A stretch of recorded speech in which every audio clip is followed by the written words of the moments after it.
দড়ি টানা নৌকা দিয়ে মাইনী নদী পার হচ্ছেন খাগড়াছড়ির দীঘিনালার অন্তত ১০ গ্রামের মানুষ। বর্ষা এলে দুর্ঘটনার প্রাণ যায় প্রতি বছরই। দুপুরে মানুষের জন্য গুরুত্বপূর্ণ বোয়ালখালী খেয়াঘাটে একটা সেতু হলেই খুঁজে যায় দীর্ঘদিনের সমস্যা। খাগড়াছড়ির প্রতিনিধি আবু দাউদের পাঠানো তথ্য ছবিতে ডেস্ক রিপোর্ট।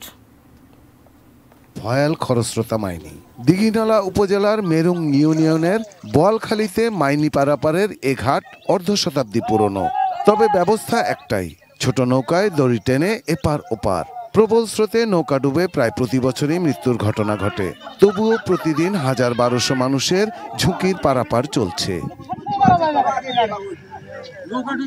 খালকুলপাড়া, তারাবনিয়া, ডুলুছড়ি, বেতছড়ি, আশ্রমপাড়া, মধ্য আদাম সহ অন্তত ১০ গ্রামের মানুষের প্রতিদিনের এ ভোগান্তি দূর হয়ে যায় মাইনী নদীতে একটা সেতু হলে।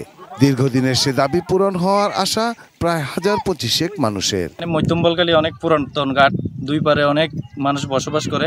সারাদিন ২৪ ঘন্টার লোক আসা যাওয়া করে, শত শত লোক আসা যাওয়া করে।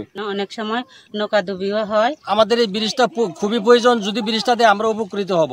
গুরুত্বপূর্ণ একটি হাট, এপার ওপারের কৃষি, পণ্য পরিবহন বা দৈনন্দিন জীবনে বোয়ালখালীতে মাইনী নদীর উপর একটা সেতুর কোনো বিকল্প নেই।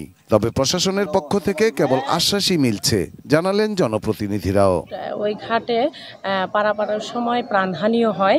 একটি সেতু খুবই গুরুত্বপূর্ণ দরকার। আমি আগামী উপজেলা মাসিক সমন্বয় মিটিংয়ে এই গুরুত্বপূর্ণ সেতুর কথাটি তুলে ধরব। ডিপার্টমেন্টের মাধ্যমে এবং আমাদের মন্ত্রী মহোদয়ের শরণাপন্ন হয়ে আমরা সামনে বৃষ্টি করে দেব। Shahidul Rana, desk report, ATN news.